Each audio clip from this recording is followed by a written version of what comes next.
Hello, ladies and gentlemen. My name is Dylan, and welcome to Dylan the Truth Podcast.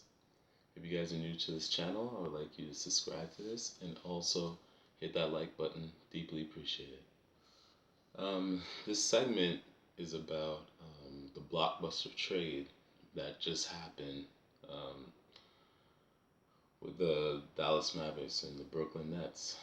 Um, Obviously, a lot of y'all heard that Kyrie Irving got traded to the Dallas Mavericks. Um, I don't think anybody saw this coming. Um, a lot of people, including myself, thought that the Lakers had a great chance of pulling off the trade to get him, but the Dallas Mavericks pulled the trade off.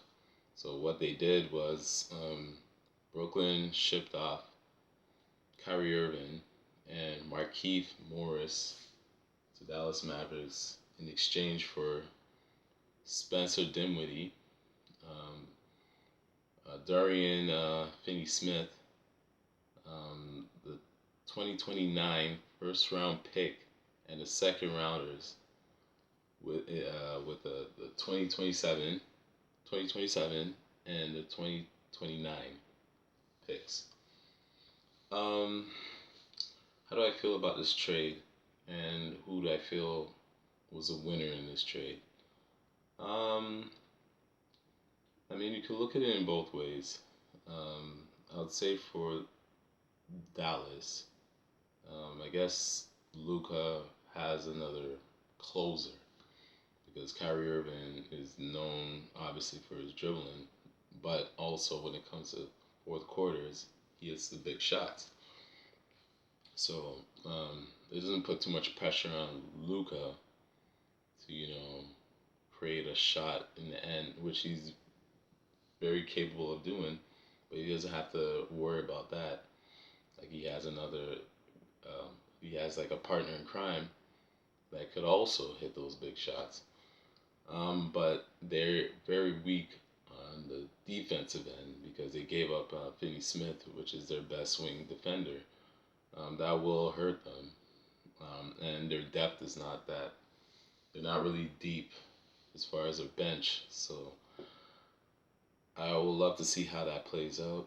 Um, and also, the biggest question is both Kyrie Irving and Luka Doncic are both ball dominant players.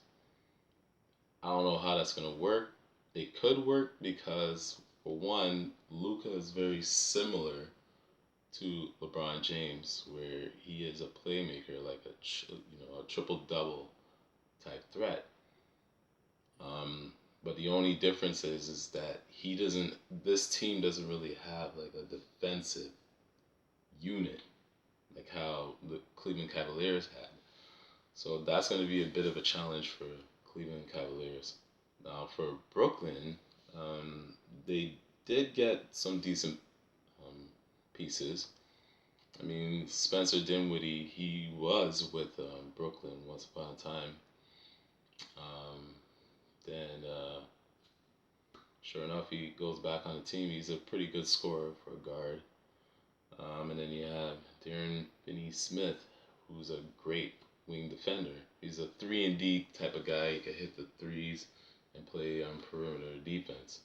So it's not that they didn't get much back. I think they could make it work, Brooklyn, but it all depends on how Durant, goes in for the rest of the season. Obviously, I know he's really disappointed that Kyrie Irving is gone, but it is what it is. Now, if you look at both teams, now I'll start with Dallas. Dallas is 28 and 26, which they are sixth in the West. The West is pretty jam packed. Like everybody's pretty much close as far as like records, so there's no room for error in the Western Conference. Brooklyn, they're 32 and 20, fourth in the East. Um, they might take a bit of a dip, only because Kyrie is not there. So that means Durant's gonna take a bulk load of the scoring, which is gonna be a bit of a challenge for him. And I have to highlight for Brooklyn. I don't know if this player is gonna wake up. I have no clue. But Ben Simmons, you have to look at these numbers that this guy is averaging. He's averaging 7 points per game. He's averaging 6 rebounds per game, 6 assists. He's shooting about 56%, which is not too bad. 0 from 3 because he does not take shots. And this is the most glaring percentage. Is he's shooting 44% from the free throw line. That is absolutely pathetic. Like, I don't know how Kevin Durant is gonna feel about Ben Simmons because Ben Simmons did not get any better. Actually, he regressed from you know as the years gone on. He hasn't gotten any better because he hasn't added anything to his game, and that's one thing I've always said about him. One, he has to be very aggressive. Two, he has to develop mid-range game. If he doesn't do these two things, teams really know how to shut him down, and he will not get any better. This is the Ben Simmons you're going to get. And I've said this from day one. I was like, if this guy does not develop a mid-range game, and he doesn't have that aggressive mindset, he's not going anywhere. He's just going to be that same player that, how he came in the league. Did not get any better at all. And he has all the potential. He has all the tools. And I just don't understand why he doesn't maximize it. It's just unbelievable to me. But that's what Durant has going for him. Now we'll see if he could actually carry this team, to the NBA Finals, which I highly doubt.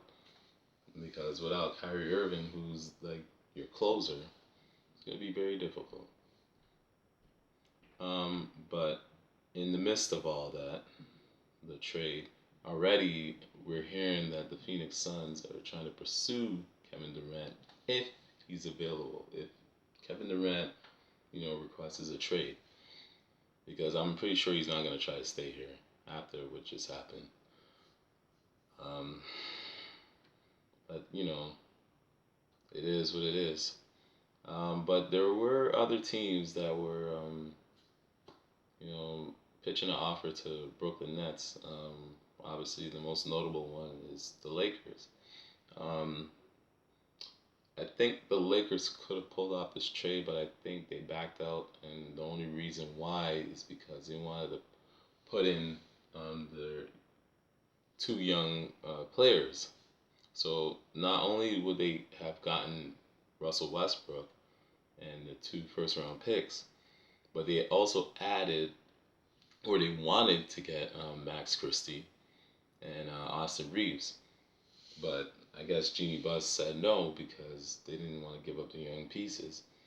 I don't really blame them for that. I think that's a smart move because, again, with Kyrie Irving, he's kind of unpredictable. So you don't know if he's going to, be there full, like, for the extension. We don't know. Like, you're giving up the young pieces, and then next thing you know, by the time summer hits, he could just walk. So that's not a chance I would take as far as like giving up my young pieces. So I don't blame Rob Pelinka for not pulling the trigger on that. I know there's a lot of Laker fans that's upset about it, but I wouldn't do it. I could just wait for the summer, and we could just probably just get him like that.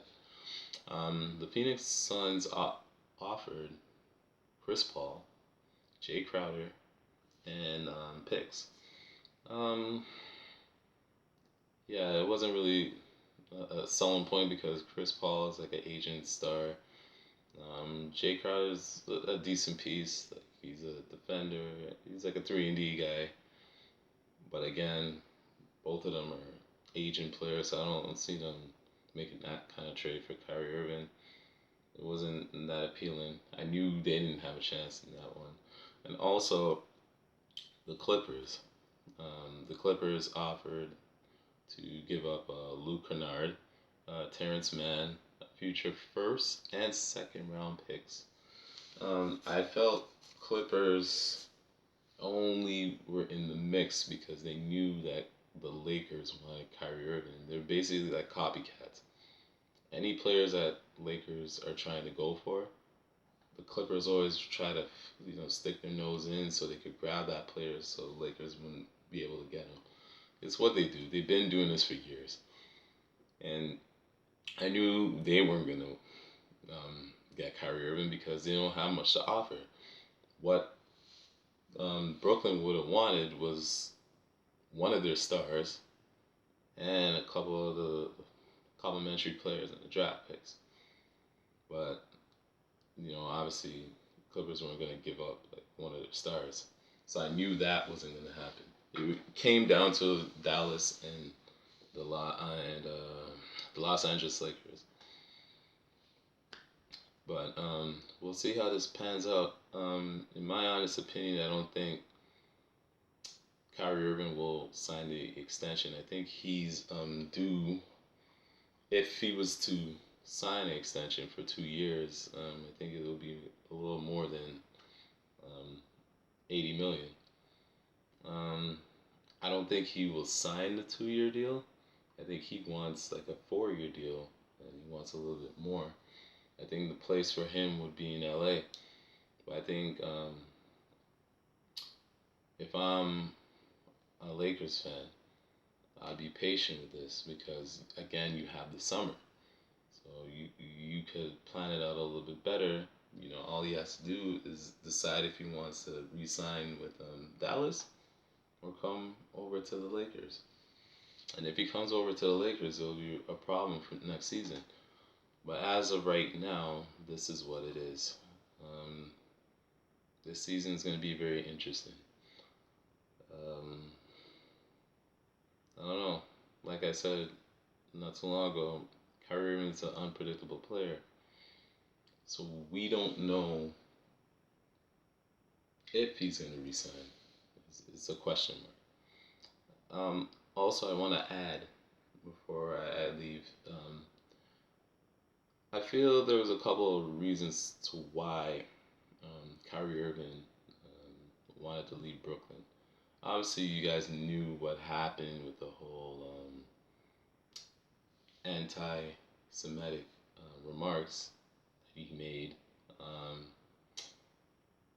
I think that took it overboard, where Brooklyn was being a little excessive with the punishment.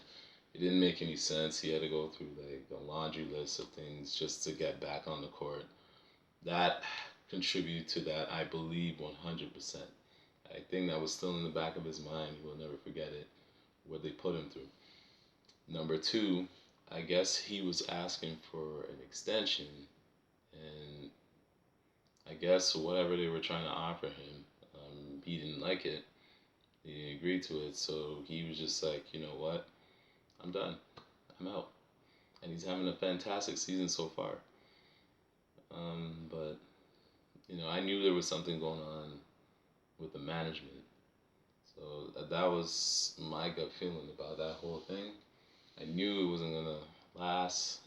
Brooklyn just has a history of screwing up deals. Like they have players and then they lose them. Like James Harden, they had James Harden and then they traded him for Ben Simmons because James Harden felt like Kyrie Irving wasn't gonna be there, and he wasn't too sure because at the time